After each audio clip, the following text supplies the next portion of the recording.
Hello everyone, I'm Dr. Maria Baksh and welcome to my YouTube channel Dr. Maria Health Tips. So today I'll be talking about a very common cancer, that's breast cancer. So according to WHO and Global Cancer Observatory 2024, the approximate new cases per year of breast cancer patients was around 2.3 million, which accounts to around 12% of all cancers. मैं आज आप सबको breast cancer के बारे में aware करना चाहूँगी। India में सबसे कॉमन कैंसर है ब्रेस्ट कैंसर और इवन वर्ल्ड वाइड सबसे कॉमन कैंसर है ब्रेस्ट कैंसर, जो 20% होता है अमंग ऑल द कैंसर्स। सो अब मैं आपको कैंसर के रिस्क फैक्टर्स के बारे में बताऊंगी। अब मैं आपको ब्रेस्ट कैंसर के रिस्क फैक्टर्स के बारे में बताऊंगी। ब्रेस्ट कैंसर के दो रिस्क फैक्टर्स होते हैं, modifiable risk factor, non modifiable risk factor. Modifiable risk factor होते हैं जिसे आप अपने लाइफस्टाइल से कंट्रोल या चेंज कर सकते हैं, लेकिन नॉन मॉडिफाइबल रिस्क फैक्टर्स आप चेंज नहीं कर सकते। चलिए नॉन मॉडिफाइबल रिस्क फैक्टर्स देखते हैं। पहली चीज, फीमेल जेंडर।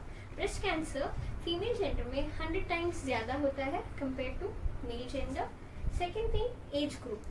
35 से 75 ईयर्स के बीच में ब्रेस्ट कैंसर देखा जाता है।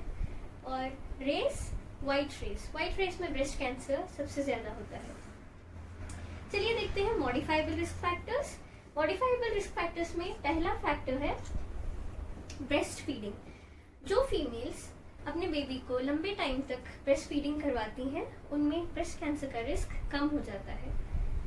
सेकेंड रिस्क फैक्टर है ओबेसिटी, मोटापा, उसकी वजह से भी ब्रेस्ट कैंसर होता है। थर्ड रिस्क फैक्टर है स्मोकिंग, अल्कोहल।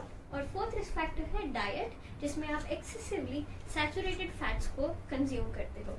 सैचुरेटेड फैट्स हमें 3 सोर्सेस से आते हैं, एक एनिमल सोर्स, दूसरा प्लांट सोर्स और तीसरा प्रोसेस्ड फूड।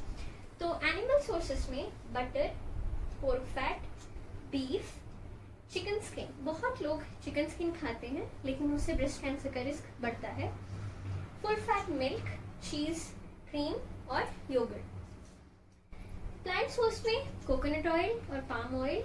और प्रोसेस्ड फूड्स में केक्स, बिस्किट्स और फ्राइड फास्ट फूड जैसे burger, French fries. Saturated fats को एक्सेसिवली कंज्यूम करते हो, आपके बॉडी में LDL meaning low density lipoprotein बढ़ जाता है। लो डेंसिटी लाइपोप्रोटीन एक्चुअली हम नॉर्मल भाषा में उसको बैड कोलेस्ट्रॉल बोलते हैं, तो वो बढ़ जाता है। जब LDL बढ़ जाता है तो हार्ट डिसीजेस, स्ट्रोक और ब्रेस्ट कैंसर का रिस्क भी बढ़ जाता है। चलिए बात करते हैं डाइट की। जब आपके डाइट में विटामिन C, फोलेट जिसे हम विटामिन B9 बोलते हैं, या बीटा कैरोटीन कम हो जाता है तो आपको ब्रेस्ट कैंसर का रिस्क बढ़ सकता है। चलिए देखते हैं कि आपको किन फूड्स में विटामिन C मिलता है। आंवला जिसे हम इंडियन गूसबेरी बोलते हैं, गुआवा, कीवी, पपाया, ये फ्रूट्स में आपको विटामिन C मिलता है। और वेजिटेबल्स में कैप्सिकम, कॉलीफ्लावर, कैबेज, स्पिनच और कोरिएंडर। सो कोशिश कीजिए कि आप अपनी डाइट में विटामिन C रिच फूड्स लेते हैं। सेकेंड चीज है फोलेट या विटामिन B9। तो विटामिन B9 आपको मिलता है मेथी के पत्तों में, जिसे हम फेनुग्रीक बोलते हैं, स्पिनच, मसूर दाल, मूंग दाल एंड चना, राजमा और एग एंड लिवर।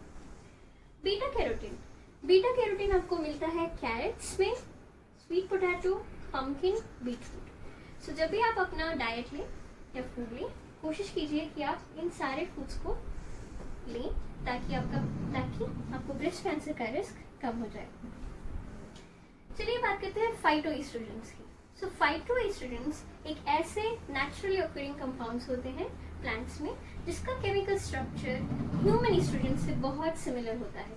अगर आप फाइटोएस्ट्रोजेंस कम ले रहे हो अपने डाइट में, फिर तब भी आपको ब्रेस्ट कैंसर का रिस्क हो सकता है। तो आपको फाइटोएस्ट्रोजेंस मिलते हैं फ्लैक्स सीड्स में, सेसमे सीड्स जिसे हम तिल बोलते हैं, soybean, kidney beans, sunflower seeds और berries, mainly strawberry and cranberry. और ये सारे फूड्स जिसमें फाइटोएस्ट्रोजन होते हैं, अगर आप इसको अच्छे क्वांटिटी में लें तो आपके हॉट फ्लैशेस और बोन लॉस जो पोस्ट मेनोपॉजल फीमेल्स में कॉमनली देखा जाता है वो कम हो जाता है। अगर आप फाइटोएस्ट्रोजेंस कम क्वांटिटी में ले रहे हो, जैसे flax seeds, sesame seeds, soybean, kidney bean, sunflower seeds, strawberry, cranberry, तब भी आपको ब्रेस्ट कैंसर का रिस्क बढ़ जाता है। जब आप फाइटोएस्ट्रोजेंस कंज्यूम करते हो तो आपको हॉट फ्लैशेस कम होते हैं और बोन लॉस भी कम होता है। चलिए देखते हैं कि हॉट फ्लैशेस किसको बोलते हैं।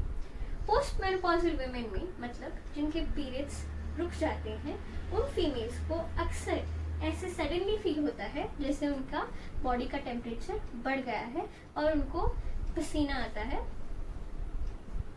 या स्वेटिंग होती है। तो उन फीमेल्स में वो फीमेल्स अगर ये कंज्यूम कर रही हैं तो उनको हॉट फ्लैशेस कम हो जाते हैं।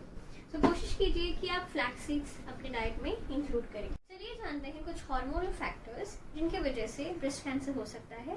पहला है लेट ऑनसेट ऑफ प्रेगनेंसी। जब एक फीमेल बहुत ज़्यादा एज में प्रेग्नेंट होती है तब उसको ब्रेस्ट कैंसर का रिस्क बढ़ सकता है।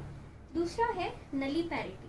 नलीपैरिटी उसको बोलते हैं जब एक फीमेल कभी भी माँ नहीं बनती।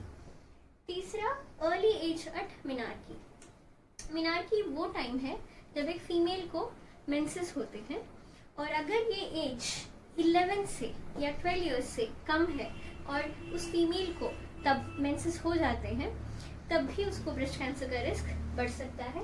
और चौथा है लेट ऑनसेट ऑफ मेनोपॉज, जब आपको मेनोपॉज बहुत ज़्यादा एज में होता है।